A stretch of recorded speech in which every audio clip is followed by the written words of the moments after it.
say the game is getting old. Monday morning and your coffee's cold. Life is not what you want it to be. You need another chance to be who you want to be, yeah. You say that things don't ever change. Tomorrow's looking just like today. You feel cheated by your circumstance. You can't live your life to chance. The time has come for you to go a new direction. Hi, everyone, and welcome to A New Direction. My name is Jay Izzo, and guess what? Yes, I have another outstanding show. I know, every week I say the same thing. Jay, all your shows you say are outstanding. I know, and they are, right? They're completely outstanding. They are awesome because that's what we do, and I am so excited because I'm telling you, this show is for everyone. It is absolutely for I don't care who you are. I don't care who you are. This show is for everybody. If you are a CEO, this show's for you. If you are a janitor, this show is for you. If you are a single parent, this show is for you. If you are retired and playing with your grandchildren, this show is for you. Because I am telling you that the person I'm going to talk to, Chris Westfall, he has got his book, this book that I'm about to talk about with him. I am telling you, it affects everyone. I don't care what you're doing. It's going to affect you. The book's title is Leadership Language. I am telling you, it's going to affect you. So as we get Facebook Live started, and by the way, it's easy to get to us, andfb.com, right? A New Direction, facebook.com. andfb.com takes you right to the page. So start calling your friends right now and say, you got to get on the show. Because Jay has told me that this show is for you. And it is. And you know what? Sharing is caring. So why aren't you sharing this with your friends right now? You need to do that. But let's do what we do every week, right? Let's start with checking in the 4 parts of your life, right? We're 4-part people. We are physical people. We are mental people. We are emotional people. We are spiritual people. So on a scale of 1 to 10, let's go through all of them, right? On a scale of 1 to 10, where are you at physically? How's your diet? Good?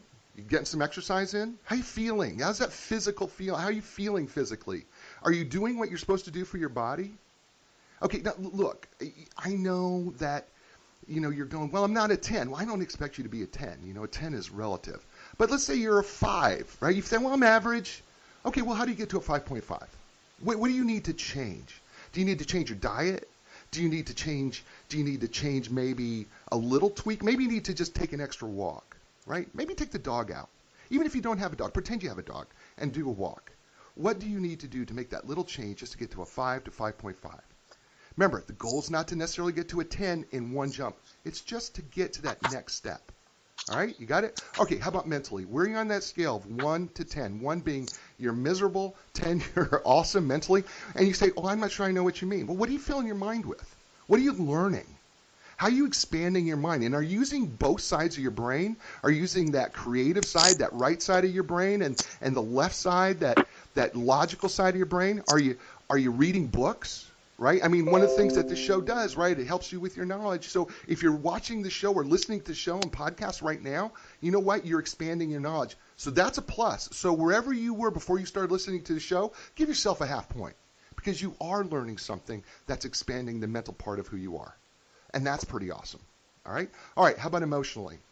Right? Emotionally, on a scale of 1 to 10, 1 being I'm not doing very good emotionally, 10, I'm doing great. Well, what do I mean by that? Okay, so we talk about these things called emotional intelligence or emotional quotient. What does that mean?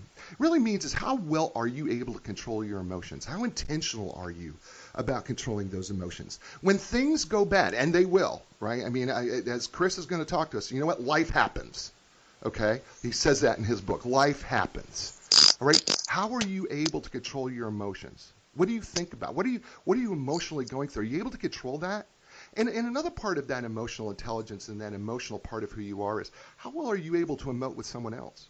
Are you able to emote with them? Are you able to understand their emotions?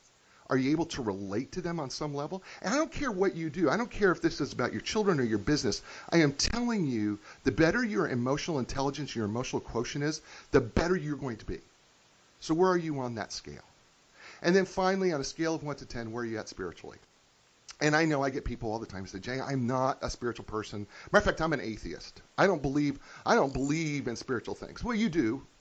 You just don't really realize that you do. Because a lot of people will call it karma. So you believe that karma happens, right? If you do good, then good things are going to happen. Well, that's spiritual because you can't explain it by science, can you? But maybe maybe you do believe in God, right? So how is that relationship going? Does it give you a sense of peace? Or do you have a sense of joy? Now, I'm not talking about happiness, sense of joy, right? Do you know the difference, right? We all connect ourselves to something outside of ourselves, or we think we are in control of everything and we are our own God. Well, I guess that's spiritual in a sense, isn't it? Where are you at with those things? All right, so now that we've checked in, let's talk about today's show, right? Because I have this amazing guest. His name is Chris Westfall. He is highly sought after business consultant, communication coach, keynote speaker. He's an author, co-author, or publisher of 8 different books. He's advised hundreds of thousands of leaders from high-growth entrepreneurial enterprises, Shark Tank startups, Fortune 100 companies. He has helped create multi-million-dollar revenue streams for businesses on 4 continents. He is the U.S. National Elevator Pitch Champion. I could use that, by the way, because I am a talker, right? You all know that. And he's the author of this brand new book called Leadership Language, Using Authentic Communication to Drive Results. And it's published by Wiley. And by the way, he is brought to you today by the La Jolla Writers Conference in La Jolla, California, coming up just this next week, and the 26th to the 28th. It's about a weekend and a half from us. And I'm telling you, of the 1,600 writers conference that are going on across the world, Writers Digest has named this one of the top 84 conferences. It's at the Hyatt Regency, La Jolla, California. And whether you are an aspiring author, whether you're a published author, I'm telling you, this is the conference for you. This is a conference that has some of the best people there who are volunteering their time, best-selling authors, publicists, you name it, are going to be there volunteering their time. There's only 200 people allowed to go to this conference. It's unbelievable. Just go to LaJollaWritersConference.com because that's who's bringing the show. Tell them that you heard it on A New Direction because I'm telling you it's going to be worth your time. It's going to be worth going, and you're going to want to go because this publishing business, as Chris and I can both tell you, is crazy, and it's difficult, and it's hard. And so there's so much going on. So, ladies and gentlemen, please welcome to the show, Chris Westfall. Welcome, Chris. Jay, thank you. Thank you so much for that introduction. It's great to be here. Thanks for having me today. Absolutely. So, Chris, I read this book, cover to cover, and then I was like trying to think, how do I describe this book to my audience? All right, because I want to. And so I've come up with this creative way to tell a story about what this book is like. So everybody who's listening to me right now in this book, this is what this book is. We've all gone to an Italian restaurant. You know that great Italian restaurant that you've been to? Right, that one where you order the chicken parm or maybe the veal piccata or the veal saltimbocca, right, with that beautiful white wine lemon butter sauce, right? You know what I'm talking about? And you know how you're eating that delicious Italian food and you get down to the bottom and there's that sauce left in the bottom of that plate, right? And you rip off that piece of bread, right? And you start taking that piece of bread and dipping into that remaining sauce. In Italy, you know what they call that? They call that scarpetta. Scarpetta means little shoes, right? Because when you have that little piece of bread dangling off the edge of your fingers, it looks like a little shoe. And you're taking that little shoe and you're dipping it into the sauce, right? And you know what that bread, that warm Italian crusty bread tastes like with that lemon sauce or that beautiful sweet and savory tomato sauce where you're tasting the garlic and the rosemary and the oregano and a little bit of basil. You know what that tastes like and tastes so good? Okay, that's this book. I am telling you, you're going to read the book. It's a meal. All right, and then when you're done reading the book, you're going to go back in and you're going to scarpetta the book. You're going to go back in and you're going to pick up little things that you're going to dip in there, okay? And you're going to lift up every ounce of this book. I am telling you that. I've never described a book this way. You listen to all the shows. I've never done that. I'm telling you, leadership language, right? Leadership language, that's the book, is scarpetta at the end of the meal. That's what it is, and that's this book. So I've got 3 things for you before we go into Chris, and that is this. I want you to think differently as a leader as we talk today, right? Because we all lead somebody. I don't care if you're leading your kids and you're a single parent, you're leading your kids, I don't care who you are. I want you to think differently as a leader. I want you to feel that you're a really great leader and that you're empowered to do things that you never thought you could do before. And then finally, what I want you to do is I want you to act like a leader. I want you to take the things that Chris and I are going to talk about today, and one of those things is buy this book and then buy it for some friends as well. It's available in bookstores and Amazon.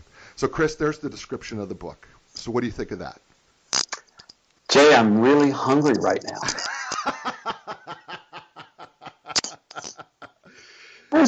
No, thank you. That is a delicious description, and I really appreciate what you have to say. I mean, when I was writing this book, I was looking in the direction not just of leadership, but of personal success and effectiveness. I mean, what you laid out in your beginning remarks was so powerful, because this really is, in my intention with this book is that it is created for actual leaders and aspirational leaders, and exactly as you've said, whether you want to be a more effective parent, a partner, whether you are seeking investors or just trying to move your career forward, or maybe just trying to figure out what that first step is, this book can help you to get there, because it points you it points you towards the place where I believe leadership lives, and that's inside of all of us, not just me and not just you, Jay, but everyone who's listening has the capacity to lead if you're willing to take that journey, and that's what the book I believe helps you to do. So thank you for your kind words in that introduction. You're welcome. And I know that chapter 13, the rule is that you're not supposed to take a whole bunch of time doing introductions and stuff like that, but I couldn't resist that. I had to tell the story because it was just too good. So I want to dive into this book a little bit. I want to dive into the beginning because there's something so powerful and yet so simple. And you make the point that the simplest message is the most powerful message. And at the very beginning of the book, one of the things that you do is you take us through the fact that our whole entire life, we have always created something from nothing. And meaning that you give the example, and I love this example, you give the example that when we were babies, we were crawling. And then one day, I don't know how I did it. I don't know how you did it. I'm pretty sure that anybody who's watching or listening right now doesn't know how they did it. But somehow what happened was we ended up holding onto a chair, and we pulled ourselves up, and we started standing. And then from there, we figured out how to put one step in front of the other. So walk me through why it is that we've done this our whole life. Why is it so hard for us to do that as adults?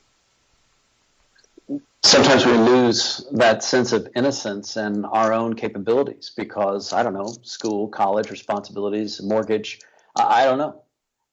But what I do know is this, that you and I and everyone listening or watching had the ability to go from crawling to standing up.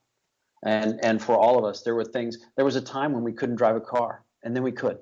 There was a time when driving was impossible, and yet now look where we are.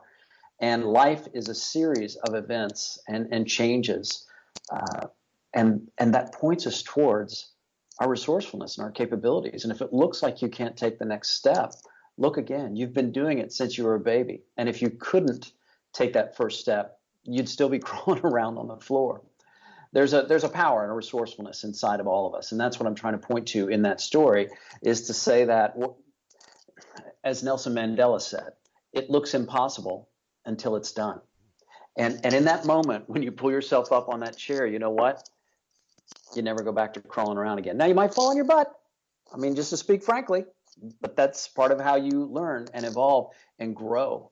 And that's true when you're learning to walk, and it's true when you're trying to accomplish your goals in business, in your relationships, and in your life.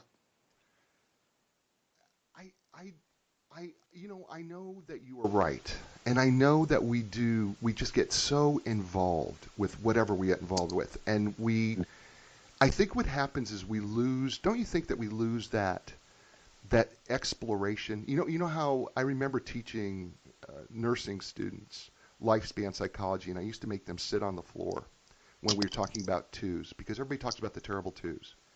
And I said, but sit on the floor, look around you, what do you see? And then look at what you don't see while you're sitting on the floor, right? You're going to reach for things that are in your visual path. You're going to reach for the socket on the wall. You're going to try to figure out what's on top of that table and pull it down because you can't see it. why do we lose that power of exploration? Why do you think, do you think it's the same thing, that we just lose that wonder? The parenting? What do you think? I think we get lost in thought. I think we get lost in thought, and we don't have the perspective that you gave to your nursing students. And I don't know that we all need to sit on the floor. I mean, it's a valuable exercise, don't get me wrong. But I think that when your perspective changes, the things you look at change, and the way that you look at them changes. And if the perspective is showing up that you can't take the next step, that what you want for yourself is impossible, or something that you shouldn't want, or you shouldn't do that, if you find yourself scolding yourself, that's scolding rhymes with holding, because it's a version of holding yourself back. And all of us today, as adults, we're doing the best we can with what looks to us to make the most sense in the moment. That's true for children. That's true for children crawling around on the floor, and that's true for us as adults. And the question that you have to ask yourself is, what is that perspective that you have right now? And what can you do to get the perspective that will serve you most? Because if you think about it, when you shift your perspective, maybe nothing's changed, but I'm telling you, everything's different. Think of two people looking at a mountain. One person looks at the mountain and says, hey, that mountain looks like fun. I'd like to go hike that. I might like to climb to the top of that. Another person looks at it and says, man, I don't want to climb that mountain. I want to go sit on the couch and watch Netflix. So which is it? Is the mountain something to climb and something fun, or is it something to be avoided and a reason to watch Netflix? The answer is neither one. It's just a mountain. But the way we think about it, the perspective that we have on a thing, is what makes that thing real to us. And if you have a thought that shows up that maybe you can grab hold of a leg of a chair and pull yourself up, why don't you take that next step? What would happen if you trusted that little voice inside your head that says, what if? And then you did it. I love what you, there's so many great things in this book. By the way, Leadership Language, amazing book by Wiley, using authentic communication to drive results. Absolutely fabulous. Available at Amazon, by the way. Also available in Kindle version.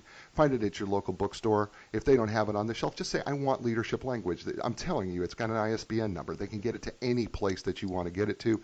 It's an awesome book. You need to absolutely be buying this book, and not just be buying this book for you, but you need to be buying it for friends. I mean, listen, Christmas is coming, right? So why not? You don't know what you're going to get for a gift. Why not give them Leadership Language? And you go, but they don't own a company. Trust me when I tell you that this book is going to change them. If they'll read this book, it will change them. But they got to do that. They got to read it. Okay? You can't leave it on the shelf. You've got to read the book if you want to see change. And I'm telling you, because it's already made a difference in me. I've added something to my show. Chris heard me do it. I'm not going to tell you, but Chris heard me do it. I've never done what I did before, but in terms of the show, because it's really made an impact on me. And I've been speaking for 3 decades. So the fact that he's been able to impact me so strongly. Chris, your leadership is one of those things that we throw around. So everybody's got a theory on leadership. Everybody's got this idea that, this is the way leaders should be. This is what leaders are. Some people are in the argument of leaders are born or leaders are made, and it's a chicken or egg problem. What is leadership? I mean, in your view, what is it? It's a perspective. Perspective on your goals and how you can serve others. Leadership is about focusing on what matters most, not only to yourself, but to the people that you care about. And leader is the one who is able to serve at the highest level, at the greatest level, and create impact for the greatest number of people. And that leadership points towards, at least the way that I see it, it points towards that authentic connection with yourself, which is part of that emotional intelligence or self-leadership that you were talking about in your opening remarks. But it's also about seeing things in new ways for the people that you wish to influence. And listen, Jay, when I started down this path of writing a book about leadership, I mean, I read what the gurus had to say, and I found myself feeling feeling insecure. I mean, it looked to me like leadership was something, it was out there. I'm like, where is it? How can I touch it? How can I grasp it? And I read about military leaders and sports heroes and political heroes and heroes of business, captains of industry. And I'm like, I didn't feel like I was a leader. And then I stopped and I went, wait a minute, now hold on. I've built and led teams on 4 continents. I've helped businesses to create millions, if not billions of dollars in revenue.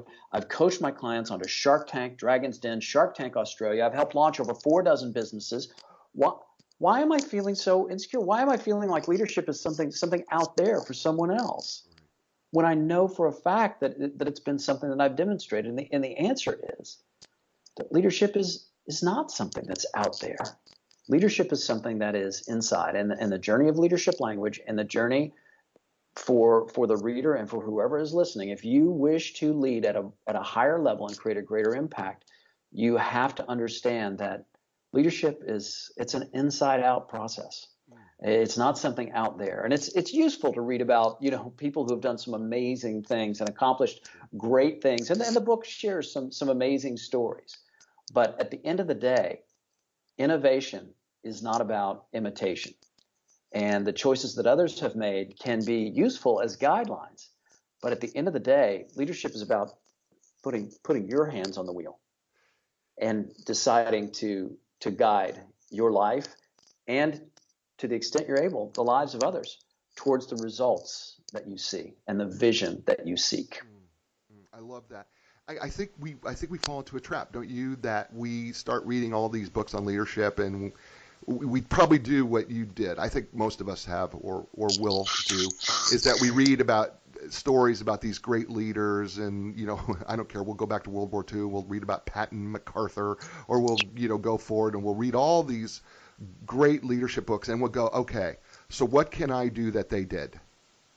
But that's not the point. Right? I mean, the point's not to imitate. It's not. And this goes back to what you were saying before. Jay, you and I both know, I mean, as authors, we know that every book ever written always starts at the same place. It starts with a blank page. And we don't realize that the homes we live in, the clothes we wear, the roads that we drive on, at one point in time, those things there was only a blank page. And somebody somewhere had the vision to say, I have an idea that has not gone on before, an idea that might pull from what has happened before, and a lot of research. But the leadership journey and the task of the leader is discovery, is to take what's gone on before and to create something new. That is, by definition, the process of innovation and the process of creation. And the good news is that we are all creators in our own way. And that's not, as you were saying before, that's not a religious statement. That's simply true. Right. That we have the ability to create, should we choose to tap into it. And if you choose to believe that way, that there is a higher power that helps us to create. I mean, to me, it seems like there's something out there that turns acorns into oak trees. There's something out there that makes a baby say, I'm going to grab the leg of that chair and I'm going to stand up. There's something out there that makes the entrepreneur say, I'm going to go ask for investors and I'm going to launch this business. And I don't know what that thing is. I don't know what it is, but I know that it is, if that makes sense. Sure. And if what I'm saying is true, then that means that we have a capacity inside of ourselves that we often lose sight of. And it's that loss or that blind spot as we're looking at our plans or what we should or shouldn't be doing, or what somebody told us in 3rd grade about our capabilities or whatever. When that tape is playing in our minds, we're missing the moment that's right in front of us. We're missing the opportunity to create. And here's the crazy thing. Creation is our natural state, and creativity is the job of every leader. And I reference an IBM study that was done that asked over 1,500 leaders, what's the number one quality that you look for in a leader? And the number one quality that they came up with, it wasn't communication skills, it wasn't financial skills, it wasn't business acumen, it wasn't charisma. No, number one skill, creativity. In other words, the process of creation. And the great news is that process, that capability, it's not reserved for somebody else. It's inside of all of us. Amen. Preach it, brother. See, I love that. I mean, he drops the mic. You can't see it, but he just dropped the mic on me there. It's okay, though. It's all good. We're talking with Chris Westfall. He is author of this outstanding book called Leadership Language, and it's published by Wiley. It's using authentic communication to drive results. And the book is outstanding, and he's being brought to you today by the La Jolla Writers Conference. For the last 20 years, the La Jolla Writers Conference it's been their labor of love of putting this thing together, of getting authors and publicists, the best of the best, to come in, volunteer their time for only 200 people who sign up to the La Jolla Writers Conference. And this conference is going on October 26th through 28th at the Hyatt Regency in La Jolla. If you're interested, and you should be, going to La Jolla Writers Conference, just go to LaJollaWritersConference.com. La Jolla is spelled L-A-J-O-L-L-A. I know you not Loyola, La Jolla, okay? That's where it's at, and they're sponsoring the show today, and they are great people, and we are so appreciative of them and for doing that and having Chris be part of that sponsorship. So we thank them as well. So check them out, LaJollaWritersConference.com. The book, you titled the book Leadership Language. What is there something unique about the language of leadership that's different than the language?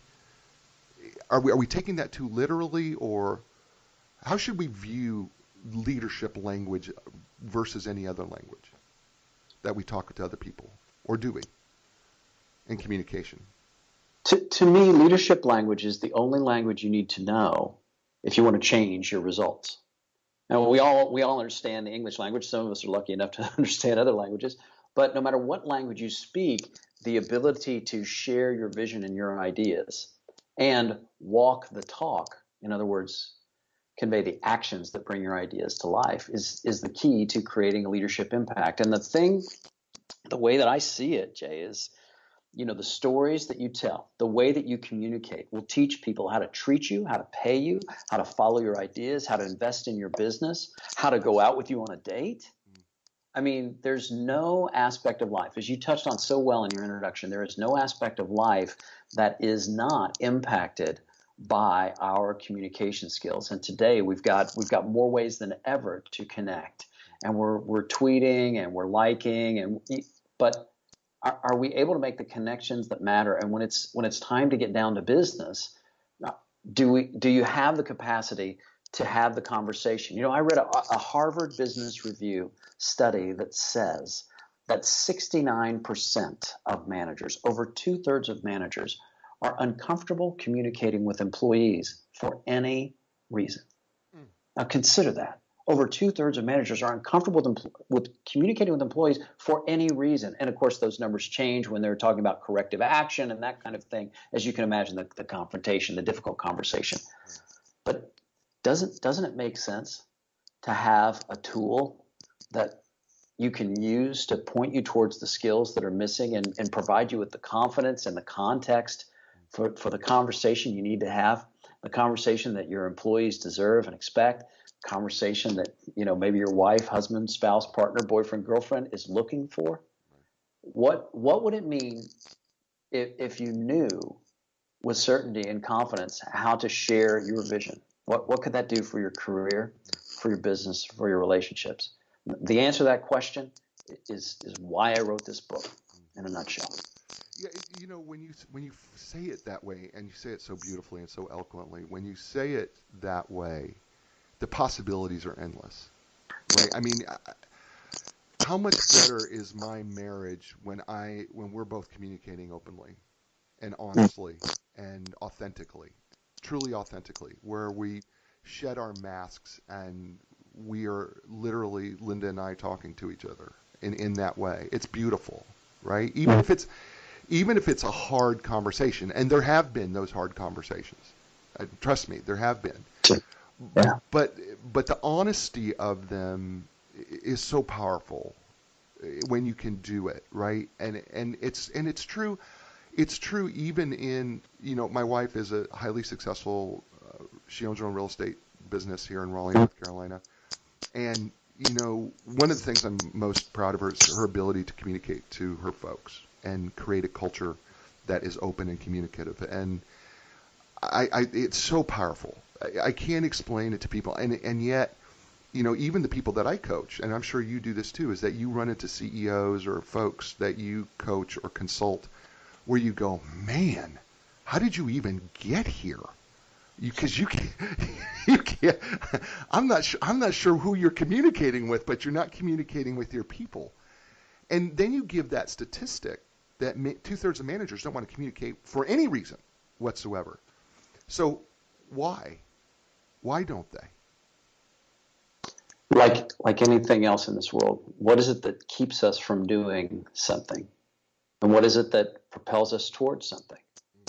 It's always your thinking. It's always the way that you think about something that creates it, that makes it in your mind. And what you're saying really resonates with me. Of course, when we are honest and open and clear is when things flow naturally. And if you're thinking about the bosses that you've liked the best in your career, it's typically been the folks that have inspired that kind of openness. And when you know that someone is really listening, really hearing, really understanding where you are, and you have the freedom to be who you need to be, that does open up the possibilities. But when we get lost in what we should or shouldn't say, we lose the opportunity to create the moment that we really need as leaders, as husbands, as wives, as employees, as bosses. In the book, I share a story of a friend of mine who lives in Cape Town, South Africa, a guy by the name of Murray Wilcox. And Murray Wilcox graduated with a degree in engineering from the University of Cape Town in South Africa, and he is an extreme surfer. So, Jay, get this. This guy goes looking for waves that are 15 to 25 feet high. And I know just from the research that I did for the book that even a wave that is 10 feet high can weigh as much as 400 tons and can easily crush a man or woman if you do it the wrong way. So Murray's out there on top of these incredibly dangerous waves, and I ask him a question because he really does find himself in a life or death situation at the top of a wave. And I said, Murray, when you are at the top of the wave, I really want some insight into your mindset. I want to know, what is it that are you thinking turn right, turn left? Or do you have like an attack plan that you load into your mind? What is that mindset that you look for? What is on your mind at the top of a wave? And you know what he said to me? He said, nothing. And I thought about that for a second. I went, man, that's right. When you are at your best and you are at that moment of truth, the only place for you to be is in the moment. There's no attack pattern, Delta 9. There's no, well, I know exactly what I'm going to do. Right. What if the wave throws something at you that you aren't expecting? Right.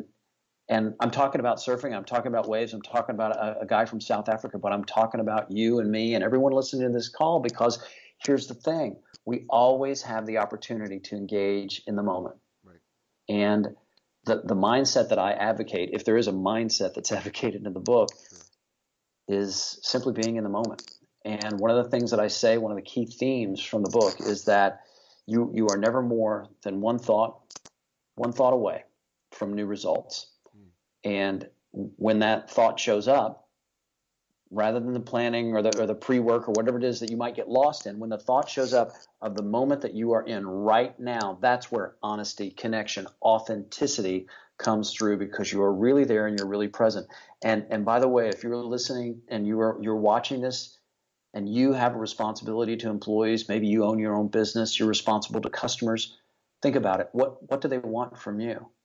They want you to be there with them and be of service, and looking in that direction of service rather than looking in the direction, well, on slide 19 of this PowerPoint, it really gets good. Oh, we're talking. Do you see what I'm saying, Jay? Does this make sense? I do. It makes so much sense, and because we just came through in North Carolina. We just recently had Hurricane Florence that came through and devastated a good portion of our coastal line, and they're still recovering, and there's still places that are out of business, by the way. There's people unemployed, there's people who are displaced, they're living in tents, some of them, to just and I was reading the story about your friend. I was thinking about as the folks down the coast were going through the hurricane, I was thinking, what are you thinking when you moment? I've been through hurricanes before, and I could tell you that when you've been through it, when you're in the middle of a hurricane, you know what you're thinking about? Nothing. I can't tell you exactly what I was thinking. You're just surviving it. You're just doing whatever it is that you're doing. I don't know that there's anything that you have in your head that says, because you can't plan. The planning is over, right? There's no planning at that point. You are taking whatever nature gives you, and you are responding to it in the best way you know how. Now, you do enough hurricanes, you go through enough hurricanes, that training gets to be a little easier. But you're right. And it reminded me of something else, because I want to go back a little bit here, because there's something else that's going on here when we talk about the managers and why they don't talk. Fear is a killer, is it not? Or it can be a motivator too? Well, here's the thing. Here's the way that I look at fear, and you know this. I mean, as someone like you, I speak all over North America, and people ask me, do you get nervous before you speak? And the answer is always yes. Yes. Yes, absolutely. Well, and then it's yes, and in spite of that, I have to move forward. Here's the thing that shows up for me. It's kind of like that scene in the Avengers, where I don't know if you remember, but I think it's Infinity War, where all the monsters are tearing up New York City, and and the Avengers are getting their butts kicked, and they're like, you know what we need? We need the Hulk. We need the Hulk. Where's Banner? Where is he? Where is he? And in the midst of this battle, here comes Banner, but he's just mild-mannered Banner. He's not the Hulk. And they look at him and they go, well, we need the Hulk. What are you going to do? How are you going to get angry? And he kind of looks back over his shoulder as he's running into the battle, and he goes, here's a little secret. I'm always angry. And then he just, he hulks out. And here's the takeaway from that scene for me. Where we put our attention is where we find our results. And Banner is always angry, but guess where he's looking? Not at the anger. Are there nerves? Yes. But what else is there? And people say, well, so are you saying, how can I get in that mindset? How can I get in that mindset where I avoid fear? Right. Let me stop you right there. Right. If you're trying to solve a feeling or avoid fear, that's a mistake. And I think I talk about this in the book. If you were to go to a funeral for a loved one who had passed away, right. I mean, wouldn't it be great to just shut off your feelings? Wouldn't it be great if you could do that? And you go, well, I guess so. But, if you really care about that person, you want to feel the feels. Right. You want to feel the feels. And in fact, if you don't, the grief process can be difficult. You know what I'm talking about. Yeah, but the point is not to tell a sad story about a funeral, but it shows us that the feelings that we have are not something to be denied. Right. But just because a feeling shows up, do we have to engage with it? Another way to say that would be, just because a train of thought shows up, right. Do you have to ride that train? Right. No, I get it. I so get it, because you talk about speaking, and I've been speaking for 30 years. I mean, teaching as a grad student, when I was working on my master's and doctorate in psychology, I was teaching large classes of statistics and other psych courses. And I'm still nervous. If you bring me in front of a class, every day I was still nervous. And now, they speak in front of different audiences, just like you do, audiences. I'm more frightened if I don't have the feeling than I am when I have it. Because I know that anxiousness, and some people, well, that's not really fear. Oh, no, you have no idea how I think I can speak for Chris here. We have to do a lot of things afraid. I think I can speak for him here. We have to do things afraid, and that's why, I think sometimes, we get caught into, well, if you're afraid, don't do it, man. But that's where the best creativity comes. Don't you think sometimes our best creative moments come from when you're, in front of the audience? I know you speak so much, and you're in front of an audience, and you are looking at the eyes of the audience, right? You've got this incredible speech prepared, Chris, and you've got it so prepared. You're looking in the eyes of the audience, and you know that as good as it's been for 30 other audiences, this is not working. and you've got to change it on the spot, right? And don't you find that sometimes it's that fearful anticipation that actually creates something that you didn't know? For me, it comes from a different place. Oh, really? At least the way that I see it, Jay. Yeah. I mean, one of the greatest ways to create fear is to ask yourself one or both of these questions: who am I, and how am I doing? Because it's like, how am I? But I'm telling you, and you're pointing this direction too. When you're in front of an audience, I mean, what you were saying is you're looking into their eyes, and the reason you're looking into their eyes is so you're not trying to look in your own eyes. You're not trying to see, who am I and how am I doing, which is the equivalent of playing a game while looking at the scoreboard. Right. The game is, I mean, if you decide that you are going to be of service, which, by the way, the leader must commit to service, to serve those on the team, in the organization, the customers, whoever they are. Leadership is about service. And if you commit to be of service, that means that you have to ask, instead of who am I and how am I doing, you have to ask, how is your client doing? And in the book, I define client very specifically. A client isn't just someone that maybe comes into your office for a coaching or therapy session. A client isn't someone that you sell something to. No, the client is the person upon whom your success depends.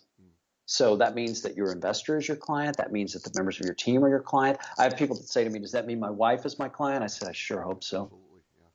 Because these are the folks who are contributing to your success. And that means that they are working with you, and you are working on their behalf to be of service. So focus on the most important question of all, and that is, how is your client doing?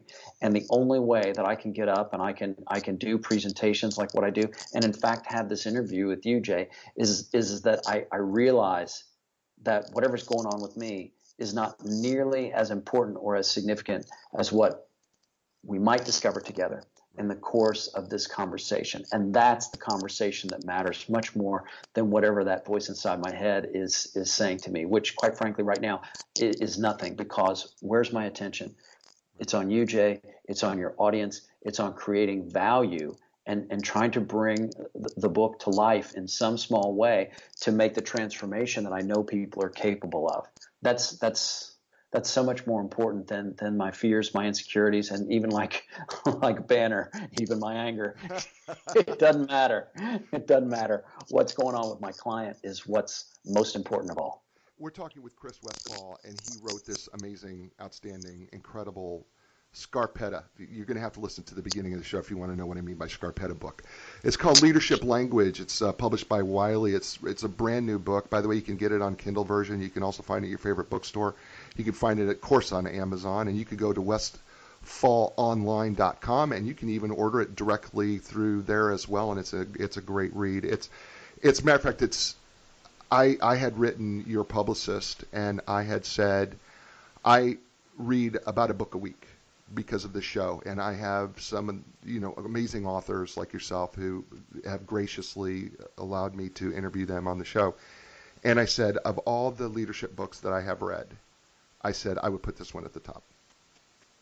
Oh, thank you, my friend. That means a lot coming from you. I appreciate that. I would put this one at the top because I read a lot. And one of the things you talk about in terms of leadership, and we're having this conversation about who your client is, and I love that portion of the book, because one of the ways you revealed that is, and I'm going to do this, by the way, at the next little meeting. I've got one coming up here in December with a small business group, and I'm going to leave an empty chair, because one of the things you talk about is who is that person in the empty chair. Talk to Thomas, who's joining us, by the way. I know he is a project manager, and he's also he's at that C-level, suite level, who's joining us live, listening to the show. Help Thomas and myself and the listeners understand what you mean. What's the empty chair scenario in terms of clients? Gotcha. Well, for Thomas and for anyone who's listening, the empty chair it's a metaphorical seat at the table for someone who's not in the room, but who will be directly and personally impacted by any change that you propose. The leadership conversation by nature is about change in some form or fashion, right? The persuasive conversation creates a change, and hopefully that change is progress. And whatever change you propose, there are people who are not in the room who are going to be directly and dramatically impacted by it. For example, consider the third grade student in McAllen, Texas, who's going to read that history book next year in her classroom. She's not in the room when the teachers and school administrators are making the decision on which textbook to use. And yet, that's the way that she's going to come to understand world history and many aspects of the world around her. So she's not in the room. She's not able to advocate for herself. So for Thomas, I don't know what sort of projects you manage, but consider the empty chair. What is the impact? Who are the people who are going to be most impacted by a successful project? And who's going to be impacted if the project fails? Because it may be you're responsible to your boss or to your client for the success of the project. But the empty chair asks this question: who is your client's client? Because your client's client sits in the empty chair. That's beautiful. See, I love that. When I read that and I started thinking about the client's client, right? I mean, you think about whoever you're serving in whoever, and here's that empty chair, and you think that you're talking to the person in the empty chair, but really that client that you think you're talking directly to really is serving someone else, and whatever you do affects that someone else. Correct. And it takes recognition to the next level, because it's one thing to say, I see you, I see your puts and takes, I see what you know what your expectations are for this project, but you're looking in the exact same direction, because this idea of the empty chair, it leverages a principle of science, of psychology that we all know and understand. And that principle is this: we are all of us right now thinking about the exact same thing, and that is we are thinking about ourselves. And that's not to say that I'm selfish or you're selfish. I'm saying we're wired to work in our own self-interest. That's our survival instinct, our limbic brain. You understand what I'm saying? Sure.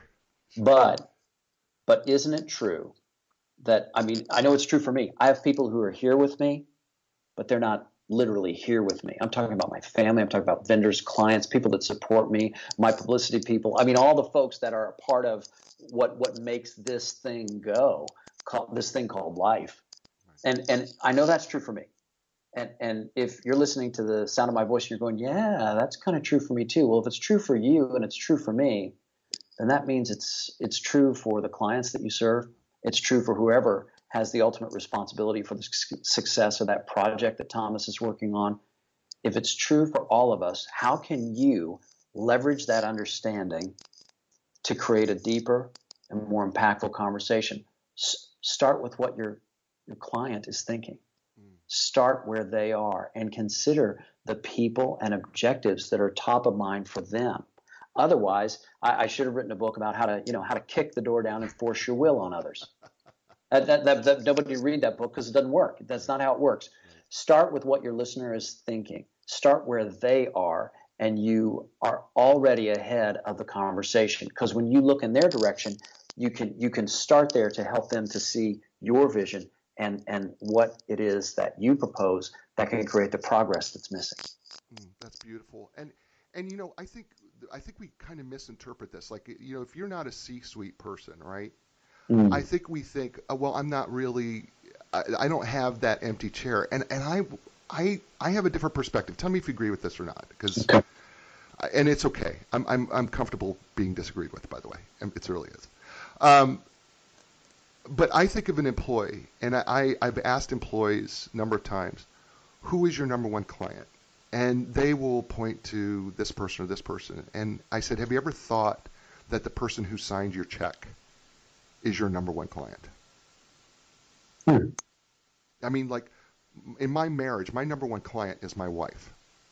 And if I apply your principles to both of those, whether it's my marriage or whether I am an employee for somebody, and I think of them as that empty chair because they signed my check, and I have a responsibility to serve them at the highest level. And I have to start thinking in terms of, well, what is my CEO worried about? What is the person who signs my check worried about? Well, I think you're saying that same thing, because I think it still applies. Does it not, or did I miss it? It's absolutely right. And Jay, I'm sorry to disappoint you by agreeing with you. But I can't help it. I'm an agreeable guy. But no, you're absolutely looking in the right direction. And it's who are the people and even what are the objectives that are top of mind for the people that you care about. And if you want to have a greater impact for your boss, for your CEO, for your organization, look in the direction that they're looking, and start there. Now, that may not be where you end up, but if you can't find common ground, how are you going to create uncommon results? Did you write that somewhere? I hope you wrote that down somewhere. I've got my pen. Would you write that down? Because that's genius. That is totally genius. I think it's in the book. That's totally genius. I love that. Because I think what happens so frequently is we keep trying to recycle the same things over and over again, right? Mm-hmm. And we all want to be uncommon, and we want to produce uncommon results. We can't do that.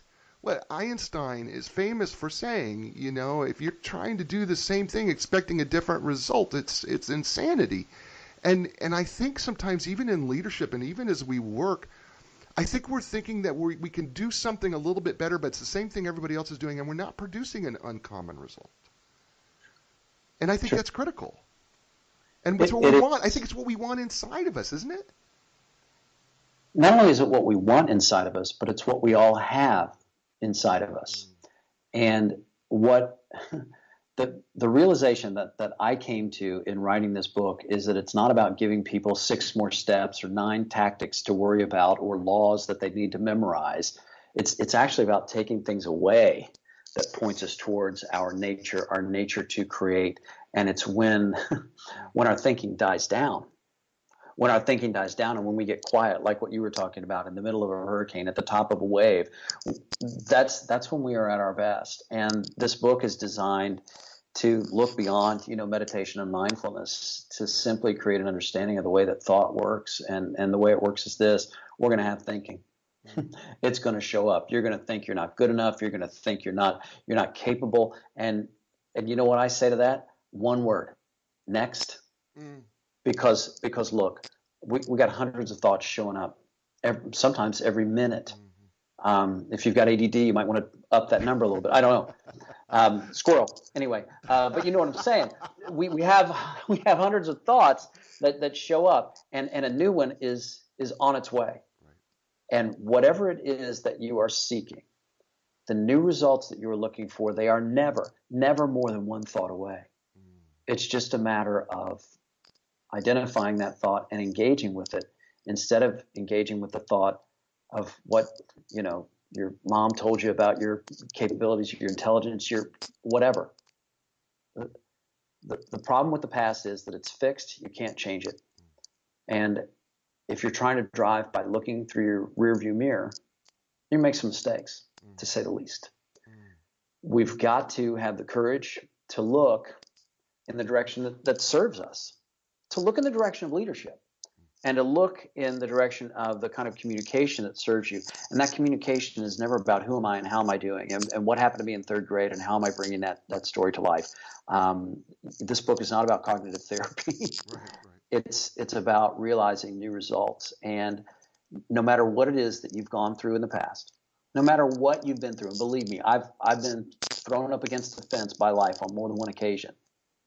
But no matter what life has shared with you, new results are never more than one thought away, and new results are never more than one conversation away. And having the ability to have your thinking settle down so that when those thoughts show up, you recognize them and you can have the conversations that are going to make a difference. That's what leadership language can show you how to do. Wow. We're talking with Chris Westfall, author of this book, Leadership Language. For all those new folks who are joining us here on Facebook Live and those listening to us podcast later, it's called Leadership Language. It does not get any simpler than that. Trust me. I Googled up Amazon Leadership Language, and it came right up. Okay, that's how simple it is. Okay, there's a subtitle. It says using authentic communication to drive results. I get it. But if you type in Amazon Leadership Language, Chris Westfall's book comes up. By the way, you can find him at westfallonline.com. That's Westfall, just like it sounds. westfallonline.com. That's his website. We're talking about his book, and we're talking about leadership and the language of leadership, and we're talking about what it takes to make uncommon results, how we view people, how we connect with people. We've gone through the empty chair. I've got all these people who are just like going, oh my gosh, this is so awesome, great stuff. And so thank you, everybody who's listening and watching. This is life-changing. This is a life-changing book. I'm just telling you, I keep saying this is a delicious book because it's so tasty, and this is not a book that's going to have a whole bunch of cliches, right? First of all, Chris is anti-cliche. Okay, you need to understand. This is not a cliche book. You're not going to walk in this book. Yes, you're going to listen. My book's highlighted like crazy. There's probably more yellow than there is white because I've highlighted the book like crazy, but it's not a cliche book because cliches. Chris, let's talk about that. Let's talk about before we close off here. Let's talk about why cliches. There's so many cliches about leadership, but why this book's not a cliche book? Why didn't you write a cliche book? Because it's not useful, and that book's been written, and it didn't. And I read it, and it didn't work. I mean, are you telling me that in the middle of a heated conversation with your chief financial officer or with your spouse or partner that you're going to sit there and go, well, I'm experiencing fear right now, and that's just false evidence appearing real? Look, I'm not trying to diminish that little quote there, but you and I both know that life is not scripted. Life is not a series of cliches. Sure, it's useful to look at quotes. It look in the direction that of what others have seen. That can be useful. But when the rubber meets the road, and by the way, leadership is where the rubber meets the road. Right. It's not about popping in the right cliche at the right moment. It's about being your authentic self and connecting with that moment and with the person you wish to influence, the person that can help you, the person that is your client, or persons, as the case may be, and connecting with them in a new way. And you talked about that, Jay, that authenticity, that honesty that we all crave, that we all look for, but we so rarely have the courage to provide because we're lost in our thinking, we're lost in our fears. We're trying to think of the right cliche or the quote from Stephen Covey or that thing that we learned our junior year in college or whatever it is, and we're looking in the rearview mirror trying to find it. Meanwhile, we just crashed. Right, because it doesn't mean anything at the end of the day. It doesn't. I mean, look, quotes and ideas and stories are useful to point us in a direction, and the book is there are a number of stories, but those stories point you towards your own resourcefulness rather than say, imitate me or imitate someone else. It's about how we each have the capacity to lead, to lead ourselves to new results and to lead others. And whether you're an actual or aspirational leader, the name of the game is to create, to be of service, and to connect. And to the best of my ability, that's what this book will show you how to do. I always ask my guests at the end of the show, I said, if you can leave us with something that you feel would be, well, let me put it this way. In your book, you say, what else? That's what you do. You say, what else? And we've got just a couple minutes. If I were to ask you, what else should you say to help people find a new direction? What's the what else? If there's something in your life that's missing right now, you got to ask yourself what you're doing to keep it out. And the what else for me is to just take a look at where you're putting your attention. Are you focused on the fact that you're always angry? Are you getting ready to Hulk out? Or are you able to look in a different direction? When thoughts show up, the thing we have to remember, and it's really simple, it's just this. A thought is just a thought. There's another one on the way. And it's easy to get lost in thought. I do too. But when we see that our thinking can't hurt us, that it's the way that we look at a thing that makes that thing. It's the way we look at the mountain. It's the way we look at the guy that just cut us off in traffic. I mean, sometimes somebody cuts me off in traffic and I'm mad. Sometimes people cut me off in traffic and I go, well, they must be in a hurry. Why is that? Shakespeare said it. There's nothing either good nor bad in this world, but our thinking makes it so. Don't try to change your thinking. Don't try to get into that winner's mindset. Just simply accept that thinking happens, and accept that you're going to be living in the feeling of your thinking. And what would happen for you if there was nothing wrong with that? That's my something else. The book is called Leadership Language: Using Authentic Communication to Drive Results. It's by Wiley Publishing. It is available in every bookstore everywhere. And I know I've got Canadian listeners, and I know that my listeners, the number 2 listen to state in that I listen to is California, and here I am in North Carolina. So folks in California, I'm telling you, there's a bookstore almost on every corner. Buy the book. It's called Leadership Language. Chris Westfall, I want to thank you for helping us all find a new direction in our language of leadership. I want to thank you for being so gracious with your time. And I say to every single guest, it's really hard for you to imagine that this started from nothing, and it has grown into something so incredible. And it's guests like you that help me immensely, and hopefully I'm giving back in return. That's my goal, is to give back to you folks who just make the show, and give back to all these people that are listening. I can't even tell you the numbers of people, but all these people listening and watching, and it's amazing. And people are cheering for you and clapping for you, and they're saying how much they agree with you, because what I know is that you've provided them a new direction. And so I want to say thank you. And so, folks, as I wrap up the show, I just want to say, look, you've listened to Chris Westfall. You know his book. It's called Leadership Language. It's delicious. It's the Italian restaurant. It's dipping that piece of bread at the end. Dip it in. I'm telling you, it's that good. I read a lot of books. You know I do. It's that good of a book. I'm telling you it is. So pick up the book, Leadership Language, and then read it. And then when you read it, don't just sit there and go, that was interesting. Do something with it.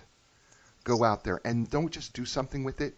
And you know me, it's inspire someone else with the ideas that you learn from this, because the whole way of creating a new direction in this world, which is my goal, is that if you're inspired, you can inspire someone else. And so do that today. Don't wait. Don't wait another second, because you can do it with a smile. You can do it with your attitude, and those are things that you have control over and that you can choose. You can do it with your words.